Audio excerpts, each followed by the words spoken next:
చేసుకోవాలి.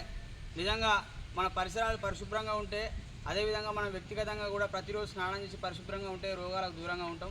ఇది వర్షాకాలం కాబట్టి చుట్టుపక్కల ఉన్న నీరు నిల్వ ఉండడం వల్ల అధిక దోమలలో గుడ్లు పెట్టి దోమలుగా తయారై విషజ్వరాలు వచ్చే అవకాశం ఉన్నది. కాబట్టి అందరూ తప్పకుండా మీరు జాగ్రత్తలు తీసుకోవాలని తెలియజేస్తూ, విషజ్వరాల కాలం వచ్చినది వినండి మీరంతా.